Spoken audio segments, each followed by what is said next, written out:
ये मेस्ट्रो की dry batteries हैं। ये यूज़ कहाँ होती हैं, हम थोड़ा-सा गाइड कर दें आपको। असल जो ज़्यादा इस्तेमाल है वो यूपीएस है। ये बच्चों के टॉयज़ में भी ये बैटरी यूज़ होती है, टेलीफ़ोन एक्सचेंज है, सिक्योरिटी अलार्म है, फायर अलार्म है। बहुत ज़्यादा इस्तेमाल है और ये हार्ड रनिंग आइटम है इस वक़्त। इसराइल गज़ा में घुस गया है। मुसलमान जनाब बिल्कुल खामोश बने हुए हैं। आज उनकी बारी है, कल हमारी बारी होगी। औज़ु बिल्लाहि मिनश शैतानिर रजीम, बिस्मिल्लाहिर रहमानिर रहीम। नाज़रीन अस्सलामु अलैकुम व रहमतुल्लाहि व बरकातहू। मैं Riaz Khosa, maestro solar system defence road Lahore आपसे मुखातिब हूँ। आज हम कोई छोटी-सी चीज़ लाए हैं आपके लिए, जो लगने में तो बहुत छोटी-सी है, लेकिन इसका इस्तेमाल इतना ज़्यादा है कि लोग कहते हैं, "अच्छा जी, इसमें भी ये बैटरी लगती है, इसमें भी ये बैटरी लगती है।" तो वो थोड़ा-सा आपको गाइड करेंगे, क्योंकि असल बेसिक आइटम्स तो हमारे यही हैं, जिनकी तरफ हम आहिस्ता-आहिस्ता आ रहे हैं और जो सर्दियों में अक्सर लोगों के इस्तेमाल में आती हैं ये चीज़ें। देखिए, ये जो बैटरीज़ हैं ना, ये 2 बैटरीज़ हैं। एक है 12 वोल्ट 5 एम्पीयर की, यानी 12 वोल्ट डीसी 5 एम्पीयर है इसमें, और एक है 12 वोल्ट 7 एम्पीयर की। ये मेस्ट्रो की ड्राई बैटरीज़ हैं और 6 मंथ वारंटी के साथ हैं। और ये यूज़ कहाँ होती हैं, हम थोड़ा-सा गाइड कर दें आपको। एक तो ये मोटर बाइक में यूज़ होती हैं, दोनों ही। किसी में ये वाली लगती है और किसी में ये वाली लगती है। स्टार्टिंग बैटरीज़ हैं ये, मोटर बाइक की स्टार्टिंग बैटरीज़ हैं। और ये जो जैसे आप पानी वाली लिक्विड बैटरी लेते हैं, उसकी तो बामुश्किल जो है ना वो लाइफ़ होती है कोई 4 महीने, 6 महीने या साल, मैक्सिमम साल चलती है। लेकिन इसमें ऐसा नहीं है, ये 3-3, 4-4 साल बाद ख़राब होती हैं। अच्छा, दूसरा ये है कि इसमें अगर हम बात करें कि इन दोनों बैटरियों में से कुछ टॉयज़ में ऊपर वाली बैटरी लगती है और कुछ में नीचे वाली लगती है। और कुछ टॉयज़ टॉयज़ के अलावा अगर हम बात करें, तो असल जो ज़्यादा इस्तेमाल है वो यूपीएस है।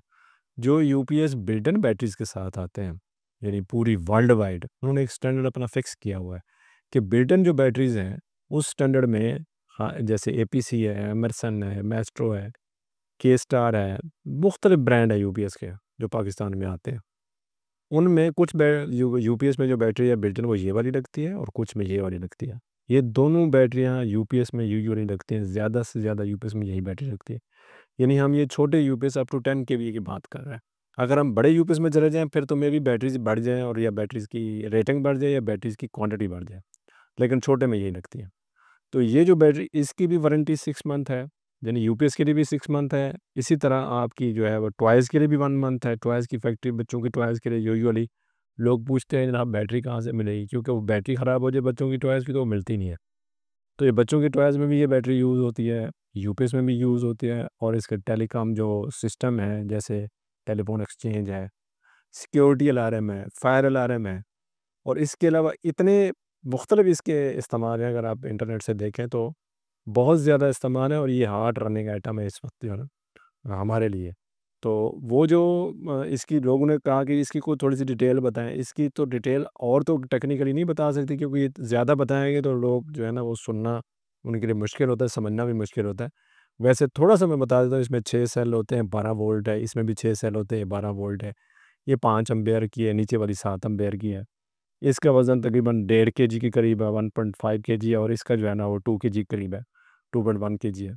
तो ये जो बैटरीज़ हैं, ये यूजुअली इस्तेमाल यहाँ होती हैं। अब लोग वही जो मेरे साथ जो है ना दोस्त सब अब लड़ पड़ते हैं कि आप प्राइस नहीं बताते। तो प्राइस मैं तो आइडिया दे सकता हूँ, क्योंकि प्राइस अप्स एंड डाउन चलते रहते हैं। जो ऊपर वाली बैटरी है, इस तकरीबन कोई 21-22 रुपए अप्रॉक्सीमेट कास्ट है, और जो नीचे वाली है बैटरी, इसकी तकरीबन 3000 प्लस कास्ट है। तो ये दोनों हमारे पास अवेलेबल हैं। हम इसके जो है वो सोल डिस्ट्रीब्यूटर हैं। अगर कोई साहब चाहें लेना तो बिस्मिल्लाह, हम उसको वेलकम करेंगे। तो ये तो होगी थोड़ी-सी डिटेल। अब हम थोड़ा-सा दूसरे इश्यूज़ पे आते हैं। मगर ये थोड़ा-सा आपको बताना था बैटरी के बारे में। काफ़ी दोस्त अब आप पूछते हैं कि जी असल बेसिक जो आपके आइटम है वो तो आप बताते नहीं हैं। तो आज हमने इनका थोड़ा-सा आपको रिव्यू दे दिया, अब हम आगे चलेंगे। अगर हम बात करें, इस वक़्त सबसे दुखती जो रग है मुसलमानों की, वो है गज़ा। इसराइल गज़ा में घुस गया है और वो लगातार कब्ज़ा कर रहा है, कंटिन्यूअस। पूरी दुनिया का मीडिया बता रहा है, और लोग मुसलमान जो है ना बिल्कुल खामोश बने हुए हैं, बिल्कुल खामोश। तो उसने जो है वो हमला करके ये बता दिया है कतर पे कि मेरे लिए किसी मुसलमान की कोई वैल्यू नहीं है। और मैं वही बताऊंगा कि जिस तरह मुसलमानों को मरने के लिए उनके आगे डाल दिया गया, तो ऐसा लगता है कि शायद इन्हीं मुसलमानों की बद्दुआएं में लग गई हैं। और जो है वो मुसल आज उनकी बारी है, कल हमारी बारी होगी। जैसे उसने कतर पे हमला किया, यमन पे, बाकी ममालिक पे हमला किया, वो किसी को कुछ समझता ही नहीं है इसराइल। और हम हैं कि सोए पड़े हैं।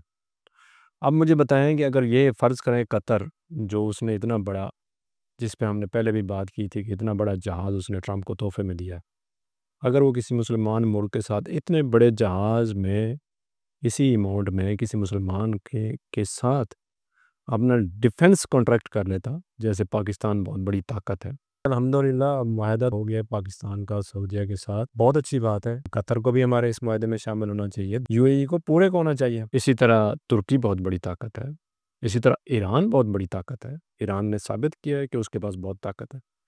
अगर वो कर लेता किसके साथ कॉन्ट्रैक्ट, बजाय कि यहूदियों या नॉन मुस्लिम पे अपना जो है वो भरोसा करने के, तो मेरा ख्याल है कि इससे हाफ प्राइस में वो कॉन्ट्रैक्ट हो जाना था और इसकी जो है ना वो सेफ्टी भी हो जानी थी। तो बात फिर वही आएगी कि अगर हम ऐसा करें, अगर हम वैसा करें, अब उन्होंने सारे इजलास बुला लिए, एक रत्ती बराबर काम नहीं किया उन्होंने, इजलास बुलाए, लगी डिप्टी बातें की और चले गए, अमलन कुछ भी नहीं कर सके। और मुझे लगता नहीं कि अमलन कुछ होगा। क्यों कुछ होगा? क्योंकि उसके पीछे अमेरिका है। एक दफ़ा मैं एक इनकलाबी इमाम ख़ुमैनी की बात करूँगा ईरान के, उन्होंने ये बात की थी कि तुम लोग हाथ खोल के नमाज़ पढ़नी है या हाथ बांध के नमाज़ पढ़नी है, और दुश्मन तुम्हारे हाथ काटने पे तैयार है, और वही हो रहा है। और उन्होंने करार दिया था इमाम ख़ुमैनी ने कि ये जो इसराइल है ये अमेरिका का नाजायज़ बच्चा है, इसका वजूद तमाम मुस्लिम उम्मा के लिए एक थोड़ा या फिसी की कैफियत रखता है, और ये जो हमारे साथ कर रहा है, तो अगर हम ये सोच रहे हैं कि कत्तर फ़लाँ फ़लाँ हमारी बारी नहीं आएगी, तो हम रक्षा उठा के देख लो, बारी तो सबकी आनी है। अगर आज किसी ने होश के नाखून ना लिए तो सबकी बारी आएगी। अब ये इसी तरह मिले जुले और उसके बाद कोई लाहेअमल कोई चीज़ सामने अभी तक नहीं आ सकी। तो मैं गुजारिश करूँगा तमाम मुसलमानों से, जो भी मेरी आवाज़ सुन सके समझ सके, कि खुदारा अपनी कम अज़ कम ये जंग ना मैं कुछ कर सकता हूँ ना आप कुछ कर सकते, कम अज़ कम सोशल मीडिया पे तो कोई मुहिम चलाई जा सकती है। कम अज़ कम सोशल मीडिया पे तो वोट किया जा सकता है कि इसराइल को कुछ तो आवाज़ उठाई जा सकती है सोशल मीडिया पे, तो कम अज़ कम वो तो आप उठा सकते हैं। इसके साथ ही मैं इजाज़त चाहूँगा। इंशाल्लाह अगले व्लॉग में आपसे दोबारा मुलाकात होगी। अस्सलाम वालेकुम वरहमतुल्लाहि वबरकातुहू। खुदा हाफ़िज़।